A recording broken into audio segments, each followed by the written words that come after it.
Alright, ladies and gentlemen, how you guys doing today on this Tuesday, February the 8th, 2021? Thank you for joining me here tonight for another metallic episode of Music of Destruction, bringing you the best in metal-related content right here on YouTube on the only metal channel you'll ever need. If you missed anything in the past week, click that eye on the upper right corner of the screen, get caught up on all my latest videos. I would certainly appreciate it. If you'd like me to review anything, please leave suggestions in the comment section down below. No slam, deathcore, metalcore, or modern tech death fucking garbage, please, and thank you. And please remember to subscribe and turn on that bell so you don't miss anything. Hit notifications and select all. This is the hardest working metal channel on YouTube, and no one is going to give it to you the way I do, period. Welcome to Album Review Tuesdays here on the channel. Tonight I am doing another subscriber request, and this one comes courtesy of my good buddy Alpha Royale, and he has asked me if I would review an absolute OSDM classic. Yes, folks, we are going back to 1989 tonight with Bolt Thrower, Realm of Chaos, Slaves to Darkness. And I was really excited when he asked for this one because he told me how fucking killer this band is. And upon listening to this album, I have to agree. So thanks very much to Alpha Royale. Alright, so I'm going to give you guys some background history on the band and the lineup. Then we will get into the review. Now, Bolt Thrower were formed at a punk gig in Coventry pub in 1986, following a conversation between friends, guitarist Barry Thomson and bassist Gavin Ward. Inspired at time by bands such as Sacrilege, Discharge, Candlemass, and Slayer, they decided to form a band that was heavy, aggressive, but more importantly, original. Thank fuck for that, because this is original. They were soon joined by Alan West, who is a friend of Baz's, who took the role as the vocalist and lyricist.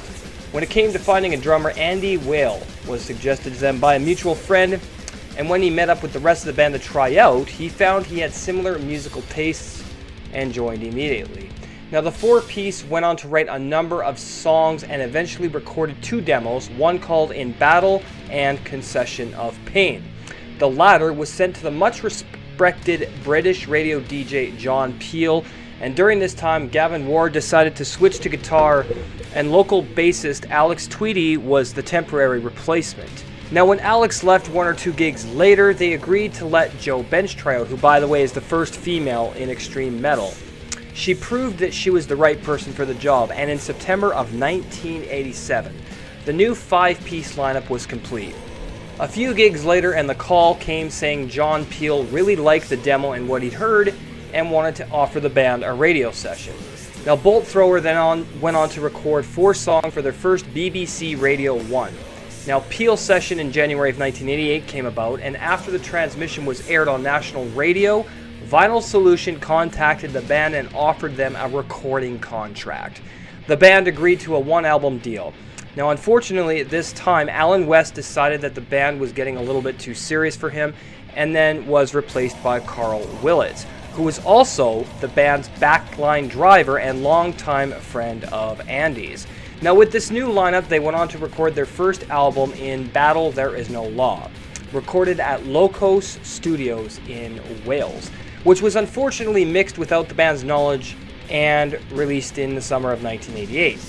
After constant gigging around the UK, Bolt Thrower were becoming more and more popular and were soon contacted by Earache Records, who were at the time the biggest independent label for extreme music, and the band signed a deal with Earache, and also at the time they were approached by Games Workshop, which is a fantasy wargaming company, whose boss who had heard the Peel session when it was aired and was impressed enough to be interested in a collaboration with the band. So incorporating both Realm of Chaos, the second studio album, was released on Earache Records in 1989 and featured cover and booklet artwork from the artists at Games Workshop. There is more to this bio, but more background history to the band, of course, but yeah, I just wanted to give you guys that quick history.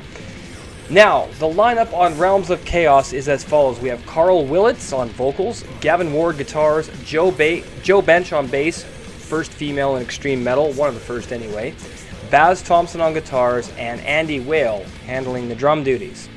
Alright, so let's get into this review now, shall we? First up, we have the intro track, which has some demonic language being spoken with some various industrial sounding ambience, and it really sets the tone for the rest of this album, and I actually really dig it. It clocks in at around 1 minute and 17 seconds. Next up, we have Eternal War, which is 2 minutes and 7 seconds of pure old-school death metal brilliance, with a heavy emphasis on primitive, stripped-back, meaty, chunky death metal riffing, with some groove thrown in for good measure. There's also some savage blast beating and violent, visceral, low-tuned riffing madness that will melt your fucking face right off. And the vocals here aren't so guttural that you can't understand them, which I really appreciate it. It then kicks back into kind of a militant mid-tempo stomp, complete with savage double bass and some awesome militant snare work thrown in there and here and there, which is absolutely fucking awesome.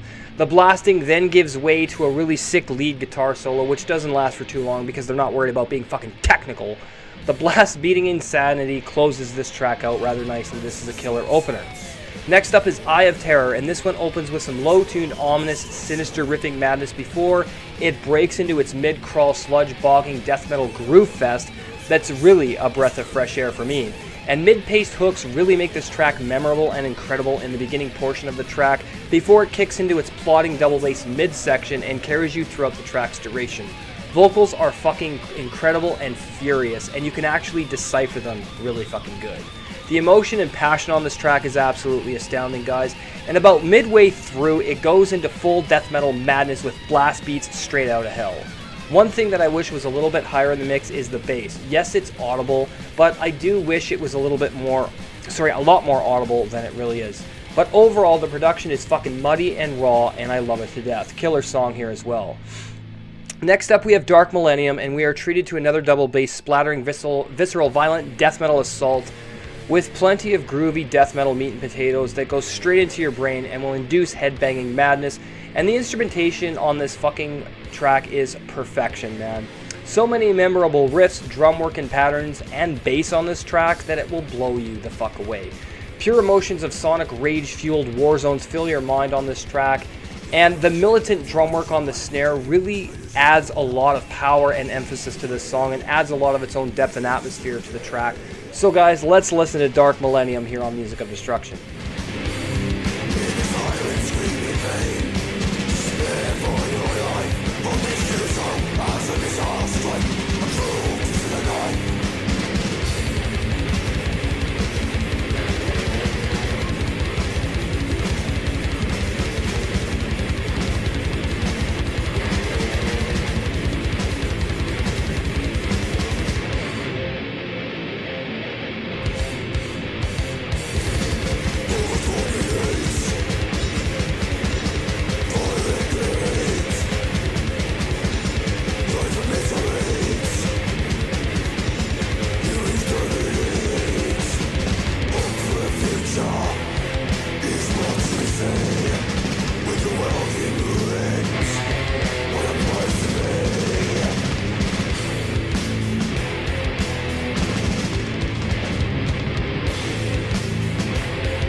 And we are back. This is Killer, pure fucking OSDM brilliance. Amazing song.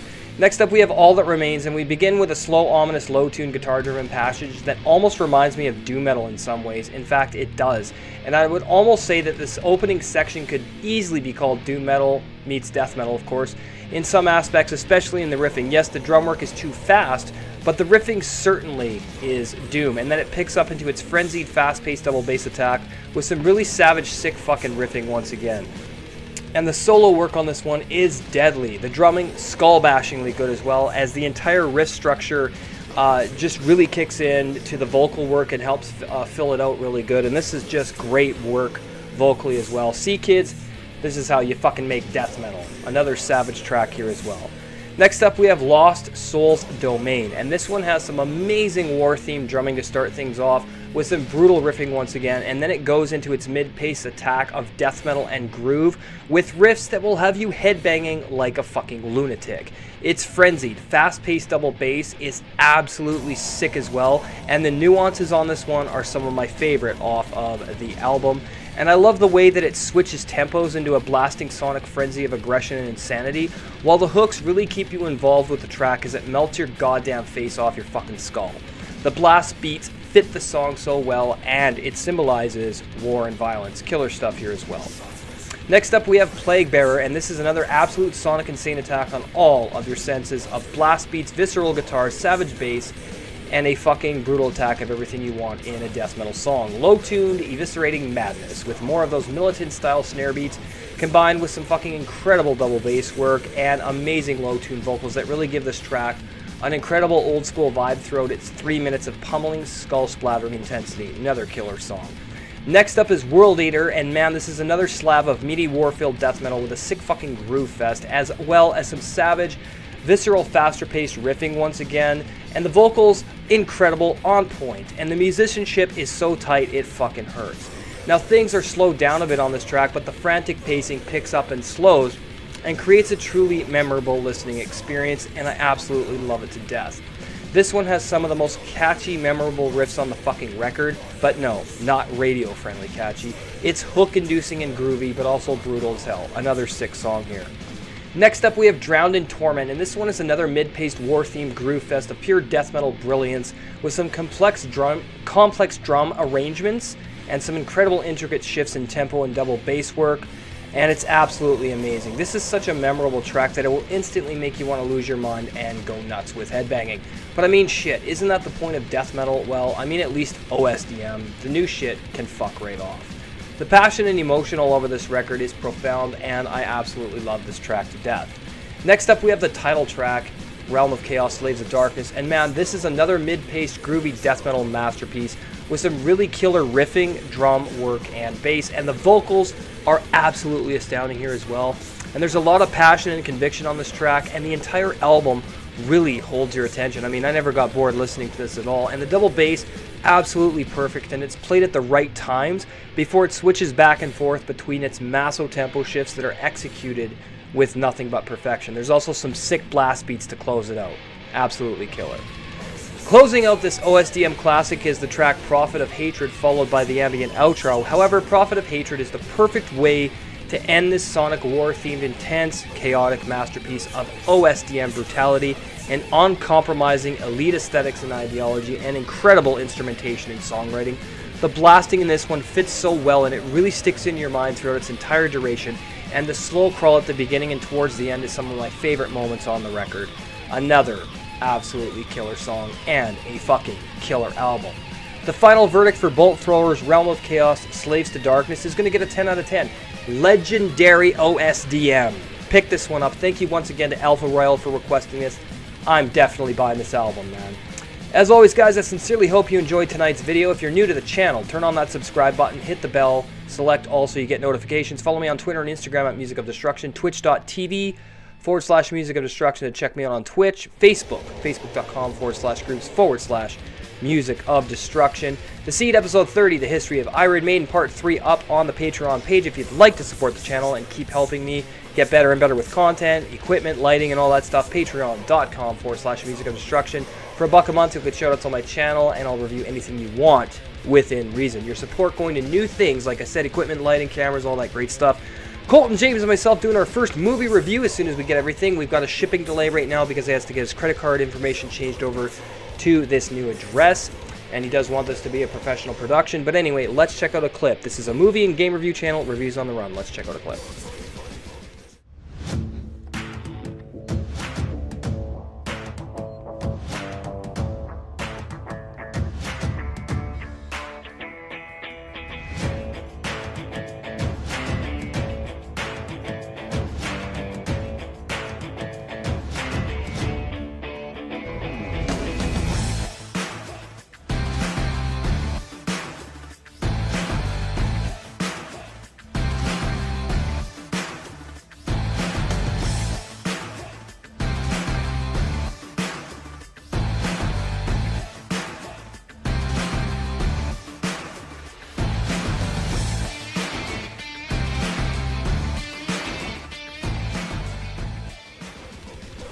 And we are back. Thank you guys for watching. Subscribe, like, comment, share the video.